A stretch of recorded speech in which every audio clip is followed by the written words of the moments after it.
Hey guys, we are back in the kitchen and I'm going to show you a quick and easy way to do cabbage soup that doesn't taste bad. Sometimes I want something really warm and filling for the fall that's, you know, comforting but not super heavy and creamy or fatty. And we're getting ready to go on a cruise, so I kind of want something for whenever I'm craving just anything and I want something kind of healthy. So I got this little tiny baby cabbage and I took off some of the outer leaves and washed it really good. And I'm going to cut off the bottom. This is a great knife, by the way.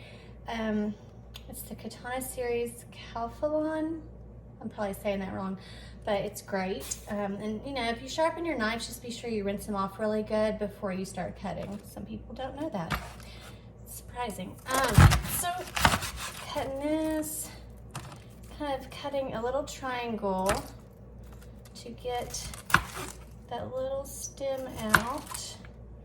Learned that from Gordon Ramsay, I think. Love watching him, it's amazing. He can make a gourmet meal in like 5 seconds. So I have a little sniffles today. We went and walked by the lake, so I have some sniffles going on, but I'm fine. This one doesn't have very much at all. Okay, just gonna put this to the side. You get the idea.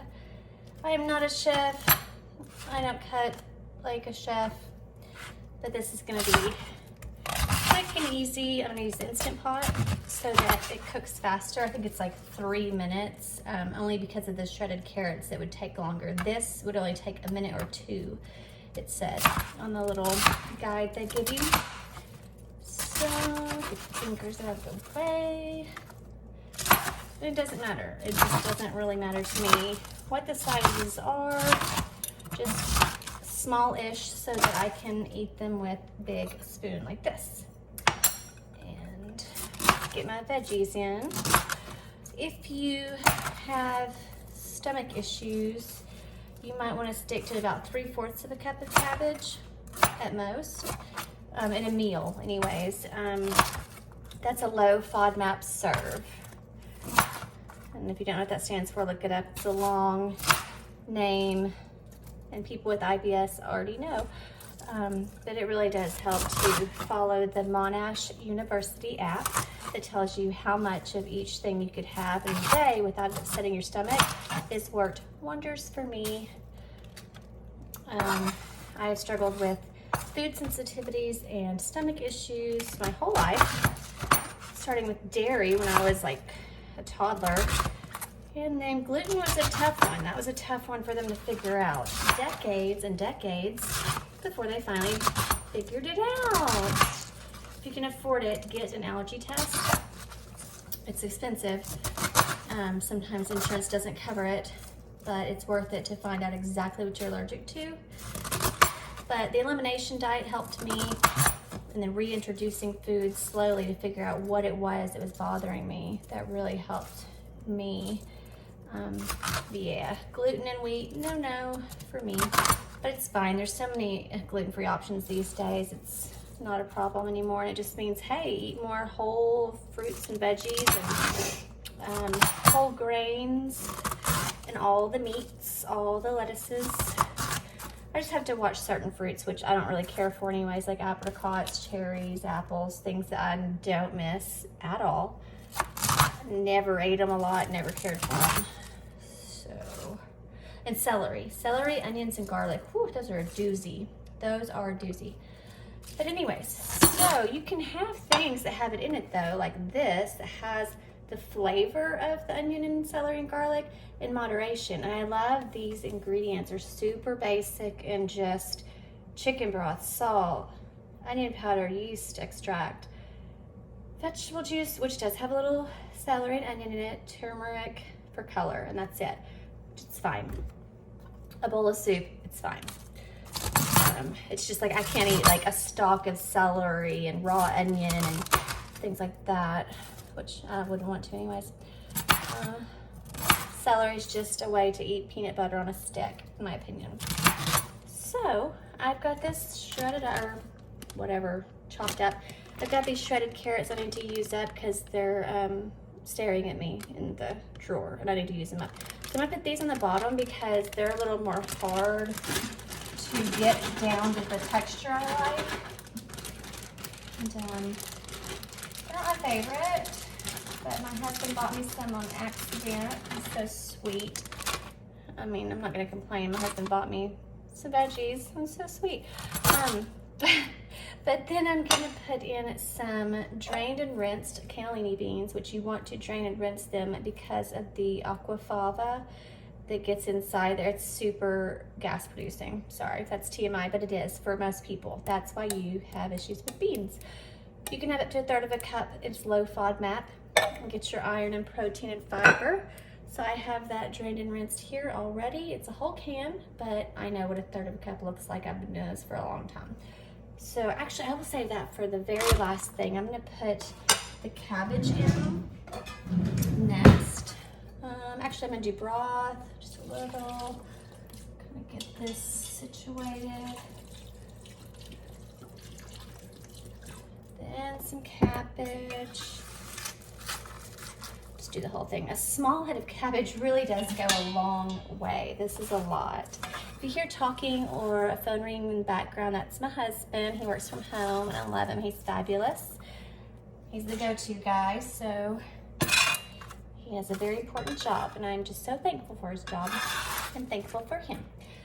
And here is the rest of the cabbage, but he doesn't eat a lot of this, so that's why I got a baby head of cabbage so that hopefully I can eat it all. If not, there's always freezing it. I'm a big fan of freezing anything and everything, almost.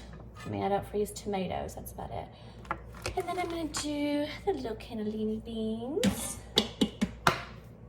and the rest of the broth. Again, this is gonna be literally 3 minutes in the Instant Pot, and then I'll do a slow release, so that'll be awesome. And it'll be perfect. And the way you make this taste good, normally I would put tomatoes in here. I'm not gonna do that because I have a little bit of eczema going on in various places, like here. Tomatoes and tomato products make it worse. So the eczema protocol is in full effect right now, which is more strict even than the FODMAP thing, so no tomatoes. But I'm going to put a ton of spices in it to make it amazing. And I will show you those. I'll bring them over here.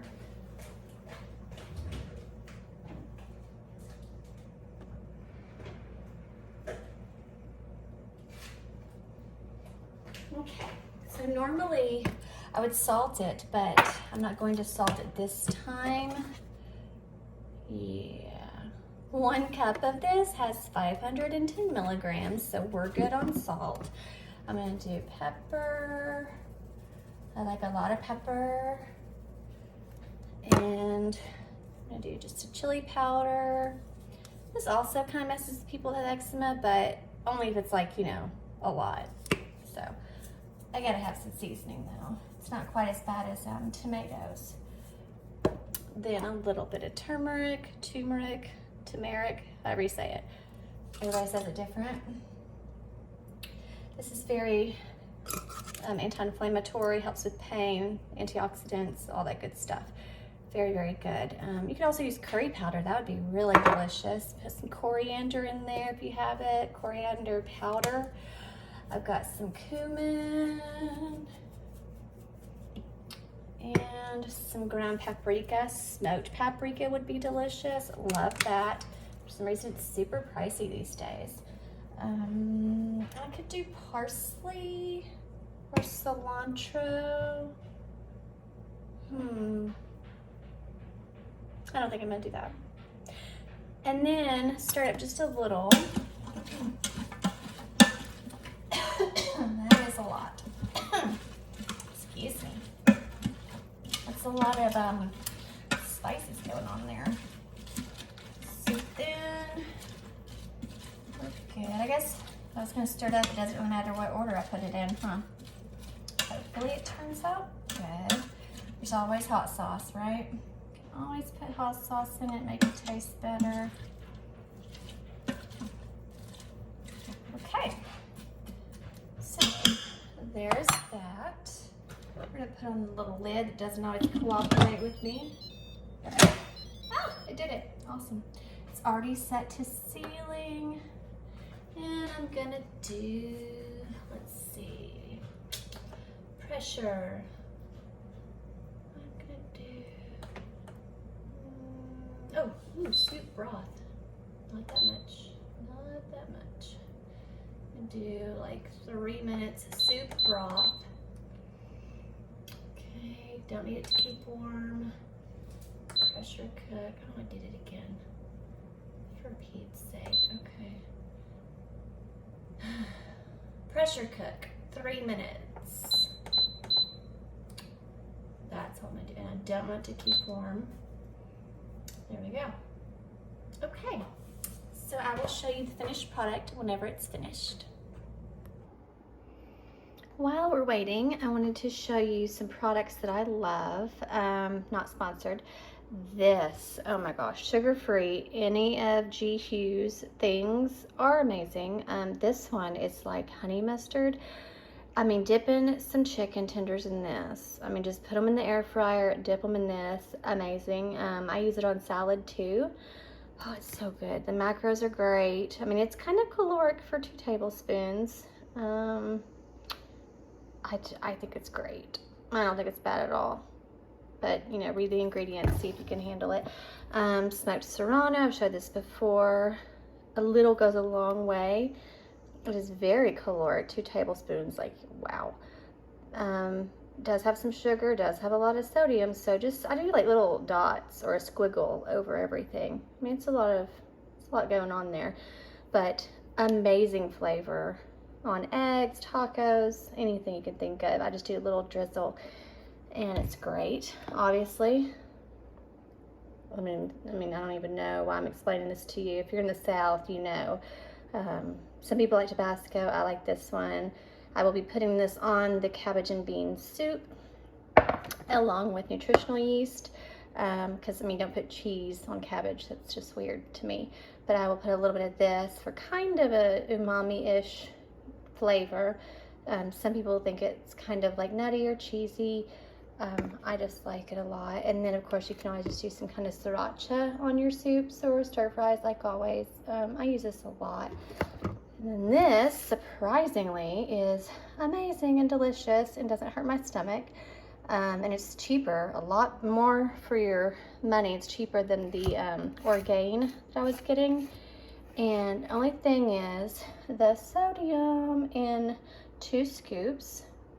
Yikes. So I do 1 scoop, which is 15 grams of protein, because 30 grams is a lot for me in one sitting, so I just do 1 scoop. And it's pretty good. It's not bad. I mean, there's some gums in there, there's some carrageenan, whatever, cellulose, I don't care. I can't have whey or dairy, so these gums do not hurt my stomach at all. And they're in like everything. So, yeah, it's pretty good. It's not bad, $1.90. I just had this after I walked around the lake because I just wanted something quick before I filmed. So that one's cheaper and way more servings in there. It's like, yeah, 32 ounces, 19 servings. So that's a good idea for that. And I will show you a picture or a video of the soup whenever I'm finished. Okay, I just took the lid off and here is the soup. It smells delicious. All the spices, I can smell the carrots. They're very sweet smelling, and I can smell every single spice and the cabbage, and it is just great. So I'm gonna stir this up and then I will top it with the hot sauce and nutritional yeast. And that is a quick and easy Instant Pot cabbage and bean soup.